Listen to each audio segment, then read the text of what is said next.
চলুন রেসিপিটা দেখা যাক। প্রতিদিন আমাদের ফুলকপি এমনি খেতে ভালো লাগে না।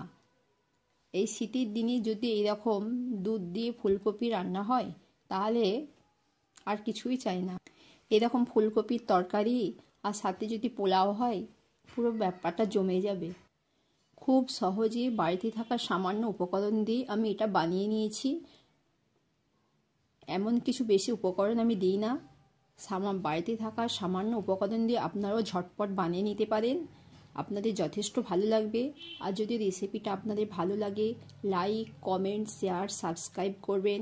পাশে থাকা বেল বাটনটিতে একটি ক্লিক করে দেবেন যাতে পরবর্তী ভিডিও দিলে নোটিফিকেশানটা সবার আগে আপনাদের কাছে পৌঁছে যায়। আপনারা অবশ্যই একবার ট্রাই করতে পারেন, রেসিপিটা আপনাদের ভালো লাগবে।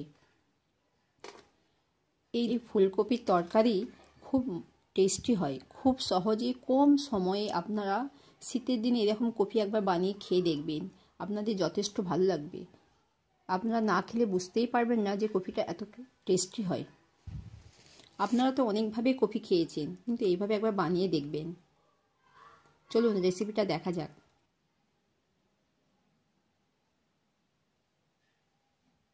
রেসিপি দুধ দিয়ে ফুলকপি রান্না। আমি এখানে ফুলকপি নিয়েছি, আলু নিয়েছি, কুমড়ো নিয়েছি, ধনেপাতা, মটরশুঁটি, টমেটো, পেঁয়াজ, আদা, দুধ। আমি গ্যাসটা জ্বালিয়ে দিয়েছি, একটা কড়া বসিয়ে দিয়েছি। এবার ওর মধ্যে তেল দেব, সাদা তেল দেব।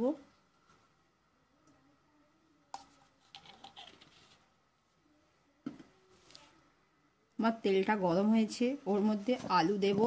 এগুলো আগে ভেজে নেব।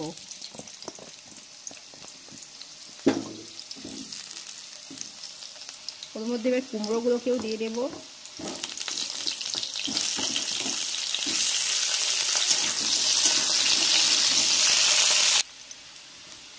আমি কুমড়ো আলুটাকে এবার তুলে নেব অন্য একটা পাত্রে।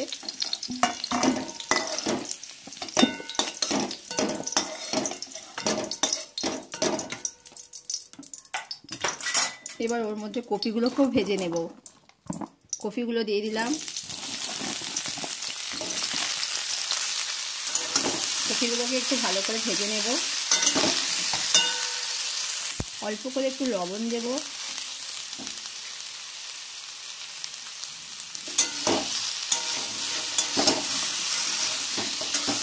আমার কপিগুলো ভাজা হয়ে গেছে, এবার অন্য পাত্রে তুলে নেব।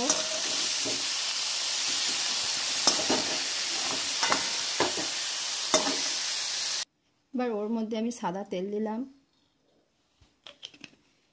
আপনারা যে যেমন তেল মশলা খাবেন সেরকম দেবেন, আমি পরিমাণে কম দেব।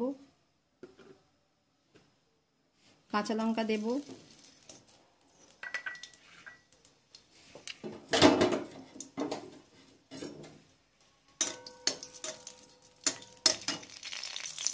পেঁয়াজ দেব। আমি পেঁয়াজটাকে থেবলে নিয়েছিলাম, সেটাও দিয়ে দিলাম। নাড়ব। আমার পেঁয়াজটা একটু বাদামি কালার এসে গেছে, ওর মধ্যে 1 চামচ আদা বাটা দিলাম। আবারও নাড়ব। আমার আদার গন্ধ চলে গেছে, এর মধ্যে ভেজে রাখা সবজিগুলো দিয়ে দিলাম। ভালো করে কষিয়ে নেব।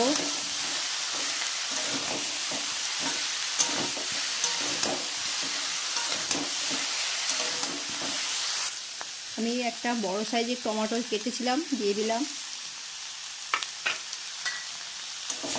ভালো করে আবারও কষাবো। ওর মধ্যে লবণ দেব।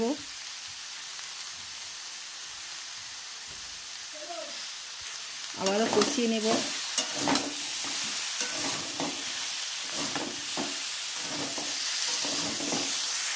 ওর মধ্যে মটরশুঁটিগুলো দিয়ে দিলাম।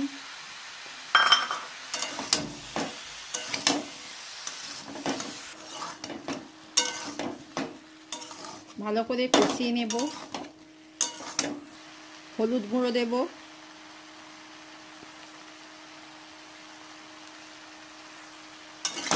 আবারও মশলাটাকে কষাবো।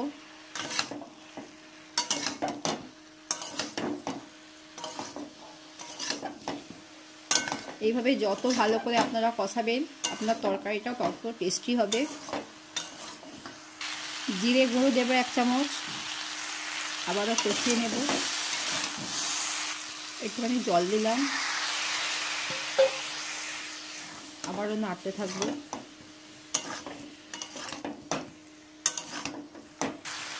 ভালো করে কষিয়ে নেব আবারও।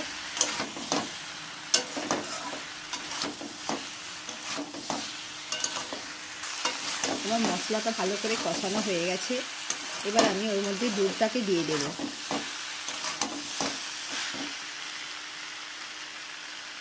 আপনারা নারকেলের দুধ নিতে পারেন, লিকুইড দুধও নিতে পারেন। দুধটাকে দিয়ে দিলাম।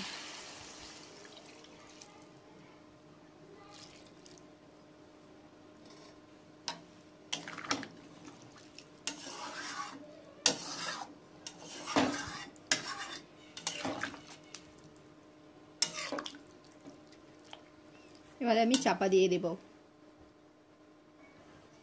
এবার আমি চাপা দিয়ে দিলাম।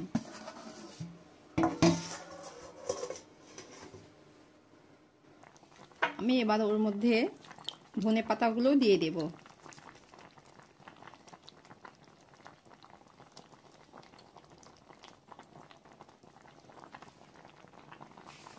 আমার কপিটা এখনো সেদ্ধ হয় না, আর একটু সেদ্ধ হবে।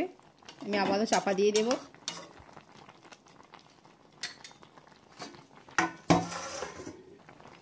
ওর মধ্যে স্বাদ মতো একটু চিনি দেব।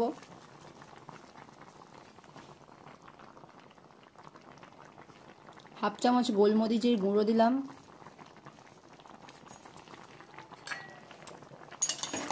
একটু নেড়ে দেব।